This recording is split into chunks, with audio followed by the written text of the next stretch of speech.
E aí, professor, você já revisou a sua lição? Ainda não? Então, revisa aí.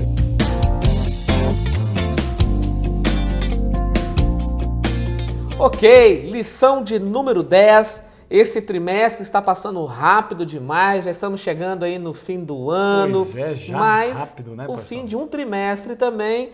Uma lição que estudamos sobre educação. Foi uma lição totalmente diferenciada, Sim. Vários autores da área aí pedagógica, né? Tivemos aí a ajuda também da TV Novo Tempo e hoje eles continuam conosco, fazendo parte, a Jéssica também da área da pedagogia. Amigos, Deus tem trabalhado de várias maneiras, de várias formas, né?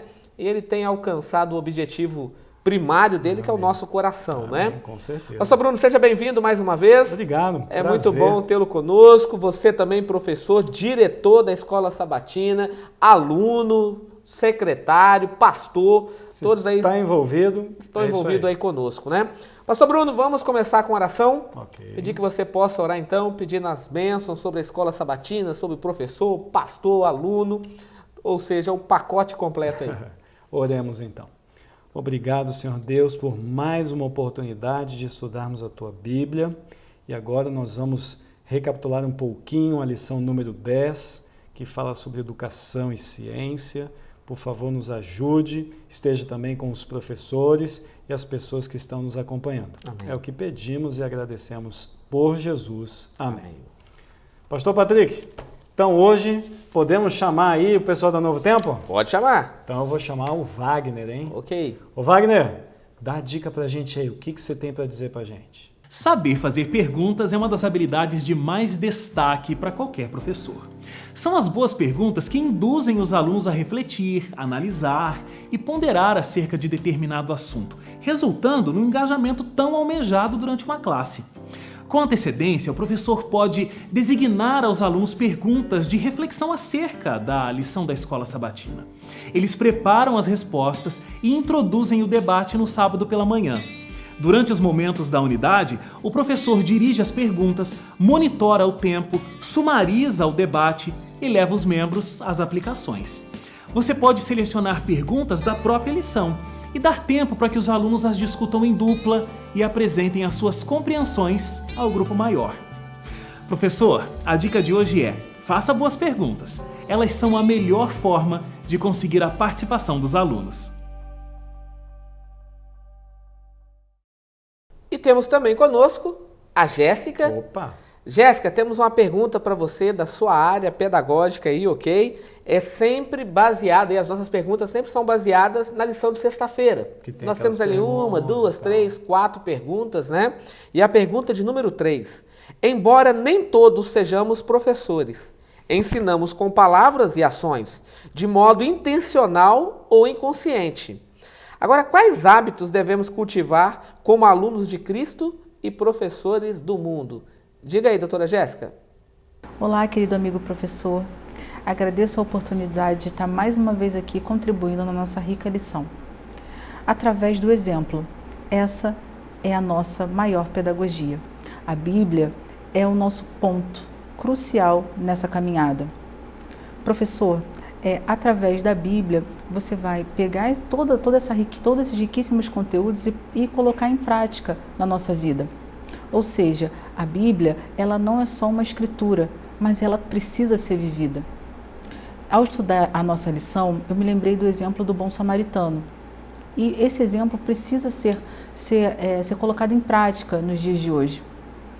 Não só passar largo, mas sim ajudar o irmão, pois assim caminharemos juntos para o reino de Deus.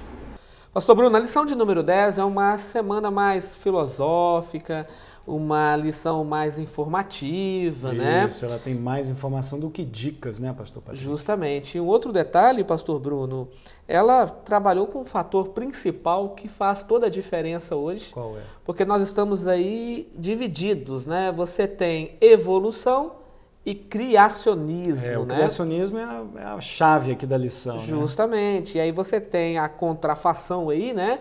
A ciência comprovando que, na realidade, nós somos um mero acaso de um acidente cósmico. E falando nisso, pastor Bruno e querido professor, Eu quero ilustrar aqui contando uma história, o pastor Bruno também tem uma outra história aí, tá ok? Para que a gente possa entender e depois eu posso colocar até uma terceira aí para o professor ter uma munição aí, tá bom? A primeira história é um fato curioso e interessante. Imagine um pintor, ele pinta um quadro mais bonito da vida dele. E ele resolve então expor esse quadro, colocá-lo numa exposição e tentar vender esse quadro. E de repente chega um rapaz, ele olha para um lado, olha para o outro e disse, não, não, não, você não pintou esse quadro. Esse quadro surgiu sozinho, do nada. Não é um fato curioso e estranho? Isso daí é difícil de engolir, né? Justamente. E a sua história, qual que é, pastor? Bom, imagina que uma criança, à medida que vai amadurecendo, ela vai aprendendo as coisas, até que finalmente se torna um adolescente, aquela fase mais questionadora, né? E aí então, num belo dia, ele vira para o pai dele e diz assim, pai, eu aceito a minha existência como seu filho e você como meu pai, mas eu não acho que eu vim do senhor, não. Eu surgi por outros fatores aí. Eu acho que eu não sou seu filho de maneira biológica. Eu surgi de outra maneira. Como é que um pai encara um negócio desse, hein, pastor? Pois é, agora vamos transferir para Deus, né? A criatura falando isso para o Criador, né? Eu acho que não foi Deus que me criou, não. Não foi Deus que criou, né? Eu sou um mero acidente cósmico de algo que veio do nada. E aí começam alguns problemas, pastor Bruno. Que porque problemas? Se do nada nada se cria, como que do nada viemos? Então, parece que o nada ele tem um poder criativo, né? E essa é a parte legal, o professor pode até explorar isso daí. Se o nada tem um poder criativo, então ele está comparando o nada com Deus. E aqui a lição de sábado vem dizendo que a palavra de Deus é a melhor para orientar o ensino de todas as disciplinas. Sim.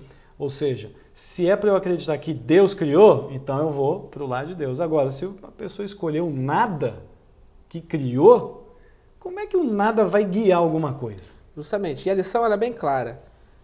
Deus, e daqui parte toda a fonte de estudo.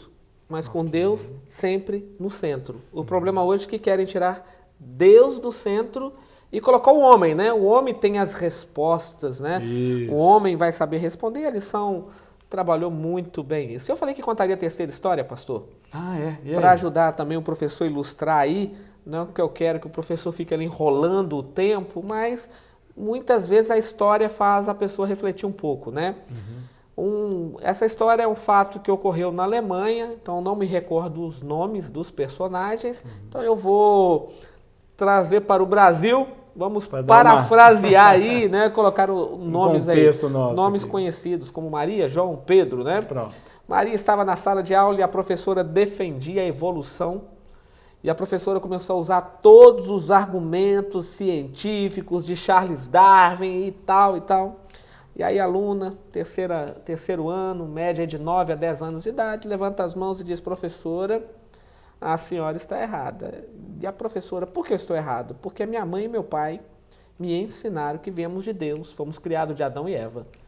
E a professora, olha a distância que há entre você e eu, olha a minha idade, olha a formatura que eu tenho, você ainda está aí no ensino fundamental, aprendendo agora como que lê, como que faz um cálculo, e você vem falar isso para mim. Seus pais estão errados, equivocados, com certeza os seus pais não têm estudo nenhum, mas eu vou provar para você que Deus não existe. E a aluna, mas professor, eu creio não, vou mostrar para você que Deus não existe, porque aquilo que não se pode ver é aquilo que não existe. Quer ver uma coisa? Você está vendo aqui os alunos na sala? Claro, se você está vendo, porque eles existem.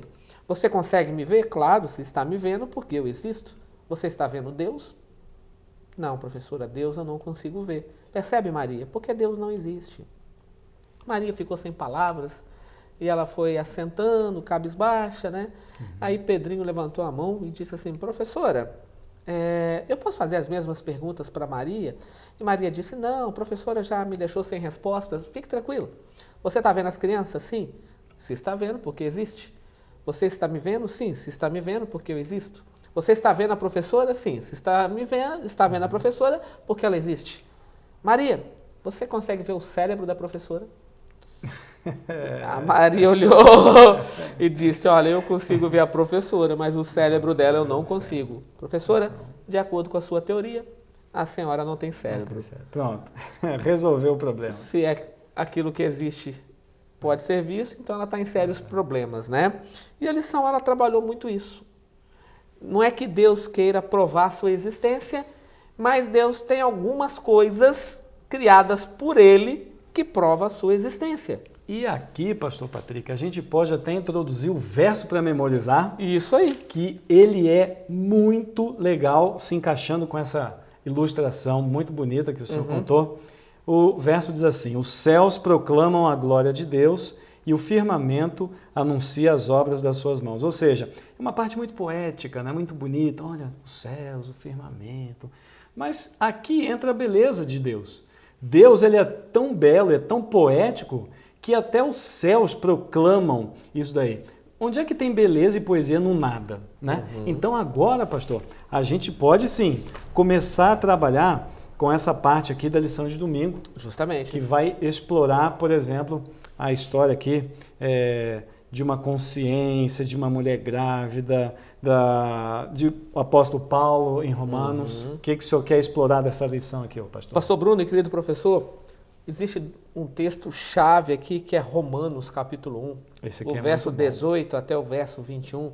E o 20 que é o chave. Em especial, né? o verso 20, ele é o verso-chave. Isso aqui é muito bom. Porque é Deus dizendo que o ser humano será indesculpável.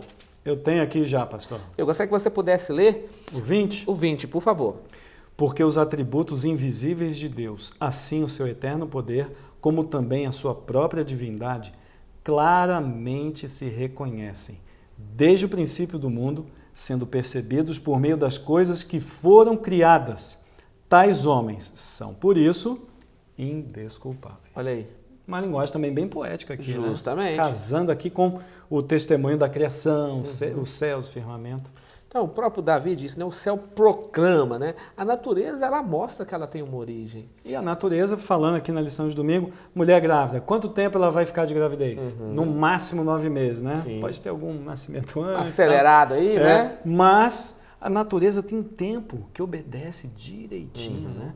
E aí você vê que Deus, ele não faz as coisas sem um padrão, sem uma estrutura, onde as coisas acontecem no seu devido tempo e na sua devida estrutura, na sua forma. Então, assim, a frase-chave, a glória de Deus também é revelada nas obras da sua mão. Mas, pastor, Né? se a De gente suas vai ser indesculpável, como é que o professor pode trabalhar essa questão com os alunos? Professor, você vai chegar para os seus alunos, a gente é indesculpável. Eu tenho aqui uma opinião, mas vamos lá. Pastor, você quer trabalhar isso daqui? Como é que a gente pode ser indesculpável, de acordo com o apóstolo Paulo? Verso para memorizar, já deixou claro, capítulo 19. Já é uma pista. Já é uma pista aí, ok, professor? Agora, volto a repetir. Deus não tem nenhuma necessidade, ele não faz isso, de provar sua existência. Mas, de acordo aí com a pergunta de número 1, a glória de Deus, que é manifestada na sua criação, revela que tem um Criador. Então você pode pegar textos que falam de Deus como Criador. Temei a Deus e dai glória, pois é chegada a hora do seu juízo. Adorai aquele que fez os céus, a terra, o mar. A gente vai pegar segunda-feira aqui. E as fontes nele existentes. Já pega aí, né? A lição de segunda-feira. Então você pode trabalhar com textos que falam de Deus como Criador. Ah, pastor, mas a ciência não crê na Bíblia. Então, temos um campo aí divergente, né? E aí, o que utilizar? Você pode buscar aí informações no Google. Existem vários cientistas que eram ateus, que hoje são até criacionistas, né? Defendiam a evolução com unhas e dentes e hoje defendem a existência de um Deus, né? O pastor Patrick já respondeu aqui. Ele trabalhou com essa ideia de premissa, né? Na ciência, o pessoal tenta provar ao máximo um monte de argumento. A Bíblia não se preocupa com isso.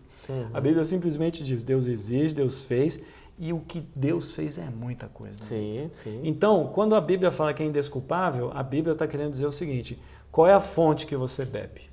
Porque se você beber da Bíblia, então Deus está contigo, porque está ali Deus falando sobre tudo isso daí. Inclusive, Deus aí já chega na parte segunda, uma parte linda, né?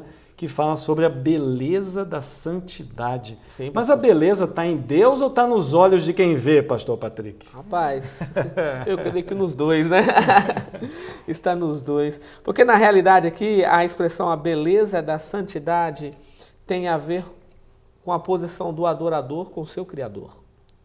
E Vamos lá, desenvolve essa ideia. Não é a primeira vez que aparece. A primeira vez que aparece, eu gostaria que você pudesse ler para mim, Sim, pastor Bruno. sim. Está no primeiro livro de Crônicas, capítulo 16, verso 29. Crônicas 16? Isso, primeiro livro de Crônicas, já capítulo achei. 16, verso 29. Vamos lá? Vai lá. Tributai ao Senhor a glória devida ao seu nome. Trazei oferendas e entrai nos seus átrios. Adorai o Senhor na beleza da sua santidade. Ok? E aí o Salmo 96, verso 9 diz assim, ó: adorai o Senhor na beleza da sua santidade. Tremei diante dele todas as terras. Como entendemos o conceito de beleza de santidade aqui, pastor? Como é possível? Eu fiz questão de ir no comentário adventista do sétimo dia. Opa, e aí? E o comentário diz assim: é um sinal de respeito da criatura para com seu Criador. O que o texto está dizendo? Reverência. Lembra quando Deus apareceu a Moisés pela primeira vez? Tira a sandália dos pés, porque a terra que pisa é santa. Posso fazer aqui um adendo, pastor? Claro, Eu claro. vejo que a beleza da santidade, ela se reporta a um grau de importância, né? Então, por exemplo, quando você entra numa igreja católica, geralmente a igreja católica, ela tem um pé direito, é muito alto, né? E você se sente tão pequeno, porque o teto é muito lá no alto. As igrejas mais antigas, né, ou mais sofisticadas, né? Aquilo traz para você um grau de importância de Deus, ou seja, Deus é muito grande e você é muito pequeno. E a beleza da santidade, pegando a carona aqui com o pastor Patrick, envolve eu entender que Deus realmente é superior a mim, Ele é mais importante do que eu, e agora eu vou reconhecê-lo. E o fato de eu reconhecê-lo é que ornamenta ainda mais, embeleza ainda mais a figura de Deus, porque Deus ele é adorado por muitas pessoas. Justamente. Verdade. Então, pastor Bruno, a palavra-chave aqui é trabalhar com adoração, com temor, com reverência, não é? Eu não posso esquecer que, quando eu estou com esse livro em mãos, a terra que eu piso é santa. Eu não posso esquecer, quando eu estou na casa de Deus, a terra que piso é santa. Agora tem um detalhe: o local não é santo por si mesmo. O local se torna santo quando Deus está lá. Eu não posso esquecer disso, porque existem pessoas que santificam as coisas. Isso, né? é verdade. Não se esqueça, o local é santo quando Deus está presente. A lição de segunda, ela diz que tudo que é de grande conhecimento é belo. Verdadeiro ou falso, pastor Patrick? E aí? Pode ser belo, pode ser bonito. Falso, né? Nem tudo que é tão maravilhoso é de um bom conhecimento ou de um conhecimento tão belo assim. Né? E tem um outro detalhe também, pastor. Paulo diz que todas as coisas me são lícitas, mas nem todas também me convém. A árvore do conhecimento, né? Justamente. Que é a lição, que a pergunta número 3 aí, né? A árvore era bonita, agradável aos olhos, mas não estava autorizado o homem e a mulher comer daquele fruto. O conhecimento era não. Não. Né? É um advérbio de negação. O conhecimento para esse belo é não. Justamente. E interessante, pastor, falando nisso, existem aí duas palavras para o advérbio de negação não no hebraico, né? Você é o nome do hebraico aí, né? É o não lo e o não né? Sim. O lo é um não incondicional. Deus não abre mão. É o que você encontra mais nos 10 mandamentos. E tem o não né? O que significa esse não? Não é que Deus... É que Deus diz assim, filho, olha, não vá por esse caminho aqui não. Quer ver um exemplo? Jeremias, não ora não pelo povo. Não ora não, mas se orar, né, eu vou agir com misericórdia, com graça, com amor. Mas o não que Deus disse é não coma, não toques, é um não incondicional. Independente da condição, justamente. Então é um não que ele não abre mão. Agora, pastor Bruno, só mais um detalhe. Nem tudo que é legal é moral. Como assim, pastor? Por exemplo, você pode usar aqui na lição de número 3, né, a pergunta. Deus criou um homem e uma mulher. Deus casa homem e mulher. É moral e é legal. Ah, sim. Correto? Estou entendendo. Agora você tem o casamento de Adão com Adão. Pode ser legal para o Estado. Mas, de não é acordo moral com a para Bíblia, Deus. ok. É imoral. Entendi. Ok? E a lição, né, a pergunta de número 3 aí, com verso 3 e 6, ensina, o que Gênesis 3,6 ensina sobre como a beleza por si só não é necessariamente boa e nem santa. Aí se relaciona com esse aspecto, né? Tem o aspecto judicial ou jurídico e o aspecto moral. Justamente. Né? Então, nem tudo que é legal é moral. Né? Então, pode ser que para o Estado nem tudo que é moral é legal. Não é verdade? Leis de homens. Mas o que está baseado? A minha premissa é a Bíblia. Okay. Você já deixou isso bem claro no início. Sim. E Romanos capítulo 13 diz que estamos sujeitos ao Estado, à lei, enquanto não ferem a lei divina. Okay. Feriu uma aí das você coisas, vai né? dar preferência.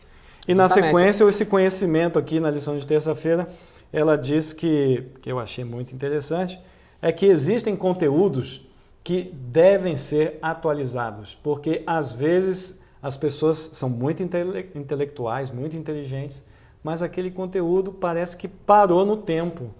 É isso mesmo, pastor Patrick? Existe conhecimento que ele precisa ser desenvolvido? Sim. Amigo, até a própria palavra de Deus.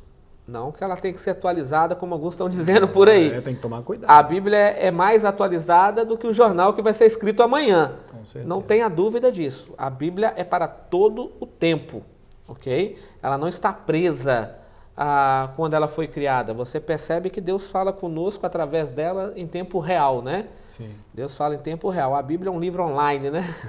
Sempre ela está sempre ali atualizada, né? Ligada. Ela não tem essa questão de mudanças. Mas, pastor Bruno, por exemplo, Paulo chama falso saber ou falsamente ciência. Algumas traduções colocam o saber, outras traduções colocam a ciência.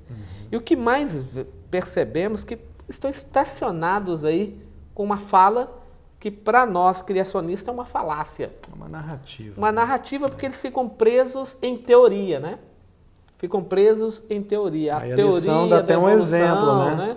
Da órbita terrestre. Justamente. Né? Que antigamente os intelectuais achavam que a Terra ficava paradinha, né? E tudo circulava, né? Então, esse é um conhecimento de exemplo aí. Justamente, também. Parado, estacionado no tempo, né? Okay. E Paulo, quando ele fala pela primeira vez o saber, e outras traduções, a ciência, eu não posso esquecer que Paulo estava falando da filosofia da época, por causa da palavra saber. Ah, entendi. Né? Que vem do grego sofia, okay. que é sabedoria. Okay. Então, Paulo estava falando da falsa sabedoria daquela época, né?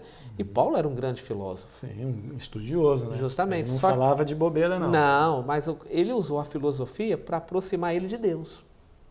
Ele entendeu, olha, eu posso ser sábio, eu posso utilizar a palavra de Deus para defender o meu ponto filosófico. Sim. E a filosofia, ela é muito benquista no momento que ela defende o seu Criador. Eu acho que a prática, as nossas obras, elas vão testificar da nossa sabedoria, pastor. Porque às vezes a gente se preocupa com um discurso e para no discurso. Sim. E algumas pessoas não tão capazes intelectualmente, elas têm uma prática tão bonita que o testemunho delas é mais belo que aqueles que são mais intelectuais. Justamente. E sabe o que eu gosto? Do livro dos Salmos, no Salmo 14, verso 1. Ah, é? Porque lá diz assim, pastor, só os tolos dizem que Deus não existe. Opa, aqui, já a lição de quarta-feira. Justamente, só os tolos, né? Está aí a palavra tolice, né? Tolice e sabedoria. Justamente. E a palavra hebraica para tolo é Nabal. Opa! Tem até uma história lá de Davi, lembra? Com Abigail, né? Já vi esse nome aí. Justamente. E ela disse, olha, ele é louco, ele é tolo, né? O seu nome já diz isso. E ela traduz o nome de Nabal. Então, só os tolos. E eu já vi algumas traduções colocando idiotas. Olha aí. O burro. Eu falei, rapaz, aí é um texto pesado, né? Alguns querem traduzir o hebraico dessa maneira, mas eu prefiro ficar ali no tolo para evitar qualquer tipo de problemas, ok? Aqui, então, pode falar. Aqui, pastor, na lição de quarta-feira, eu acho que uma dica que a gente pode dar para o professor explorar aqui o terceiro parágrafo após a pergunta. Ele vai falar um pouquinho sobre aquilo que é certo e errado, a verdade e o erro. Então, professor, dá uma lidinha aí, de repente você consegue um ponto de discussão. Por exemplo, você pode virar para a tua sala e falar assim: cada dia que passa está cada vez mais claro diferenciar o certo do errado. É óbvio que a pergunta já está te direcionando para uma resposta que cada dia que passa é cada vez mais difícil você saber o que é certo e o que é errado. E aí a lição ela vai tentar trabalhar com a gente esse poder de argumentação. Sim. Essa parte de quarta-feira, pastor, ela se liga com a lição de segunda. Tem um link, verdade. Tem um link aí com relação ao conhecimento e a beleza de Deus. Né? Verdade. Na realidade, ela ficou toda linkada, né? Tá Tem um bonito, link aí em toda a lição. Pastor Bruno, e um destaque aqui, o pulo do gato, querido professor, é Provérbios capítulo 1, verso 7. Que o princípio da sabedoria é o temor a Deus. Esse verso você pode trabalhar. Esse é o verso, né, que pode você colocar aí na lição, trabalhar, ser colocado aí na lição de quarta-feira, ok? Que só isso já dá quase que metade do tempo, né? Justamente. Então você pode falar da tolice usando aí Salmos, no Salmo 14, verso 1, e pode utilizar aí sabedoria usando Provérbios capítulo 1, verso 7, ok? Mas pastor, eu acredito em Deus, eu tenho boas obras, eu tento estudar a Bíblia, eu tento ser o mais íntegro possível, mas eu ainda consigo fazer algumas perguntas tolas, eu ainda consigo ser um tanto tolo, porque na lição de quinta-feira parece que Deus ele pega a Jó e dá uma entortada nele assim, que ele se posiciona, Jó, um homem íntegro e reto, e Deus parece que vai lá e dá uma quebrada nele. Por que Deus dá essa quebrada em Jó aí, pastor? Pastor Bruno, interessante, você citou aí os atributos de Jó. Agora, quem escreveu o livro de Jó? Moisés. Quem contou a história de Jó para Moisés? O próprio Deus. Deixa eu fazer uma perguntinha para você aqui.